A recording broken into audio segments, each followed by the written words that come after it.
This newscast is brought to you by Haven, helping all victims in need of Armstrong County, Pennsylvania. They will be holding discussion groups focused on domestic violence in the rural parts of the county. The events run through May, and the schedule is posted on the events page of the Pennsylvania Equality Project website, paequality.com. From the PEP Radio Newsroom, these are the stories we are covering at this hour. KWTX is reporting that a Waco, Texas man was arrested after he allegedly shot a firearm at a family member who came out as gay. Around 9 p.m. on March 14th, police investigated a report of a disturbance involving a firearm in the city's northwestern neighborhood. Upon arriving, investigators said that 47-year-old Donnell Jetters had fired a firearm at a family member following an argument after that person came out as gay. The unnamed family member told police that they fled the house after they heard Jetters cocking a firearm. The family member then began driving away from the house when Jetters reportedly discharged his firearm at the vehicle. The family member returned to the house once the police arrived. Investigators then discovered a bullet hole in the trunk of the family member's car and a shell casing in front of the house. Jetters admitted that he had discharged the firearm, but claimed that he fired into the air. The bullet would have struck the family member if the round had not been stopped by the metal between the trunk and the driver's seat, investigators said in a police affidavit. Jetters was booked into the McLennan County Detainment Facility for his alleged actions. He has since been released on bail. Despite the risk of a national health disaster, the CDC may be eliminating the HIV Prevention Division.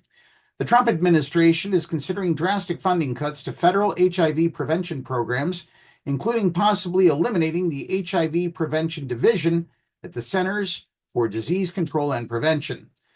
Sources close to the matter have told the press. Experts say if this happens, it will be disastrous for public health. A source told NBC News that the plan to get rid of the CDC's HIV Prevention Division is in very preliminary stages, but a memo that has been circulating in the HIV advocacy world suggested it could be implemented within a day or so.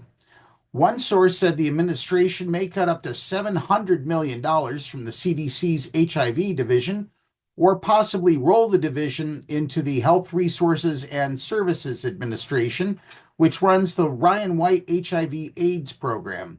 That program, however, primarily serves people who have already been diagnosed with the virus and does not focus on prevention.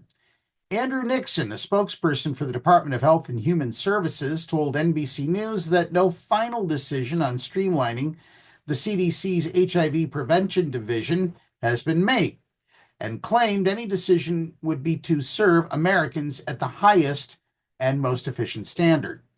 But experts in the space resoundingly agree that the move only puts Americans at further risk. Putting prevention programs on hold today means paying a much higher price tomorrow in lives, economic stability, and public health. Jurere Radivosian, a research associate scientist at Yale University and global health expert, told The Advocate. And finally, this news from Pennsylvania. A historic ruling released today from the Pennsylvania Supreme Court will make it significantly easier for LGBTQ plus parents in the state to secure legal rights over their children.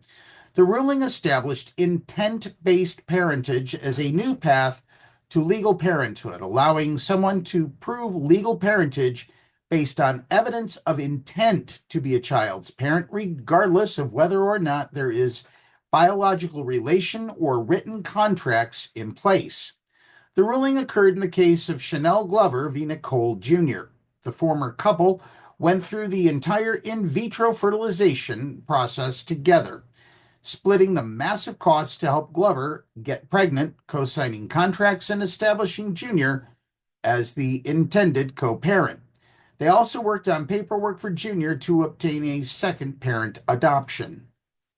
But the couple experienced trouble in their marriage when Glover was about halfway through the pregnancy.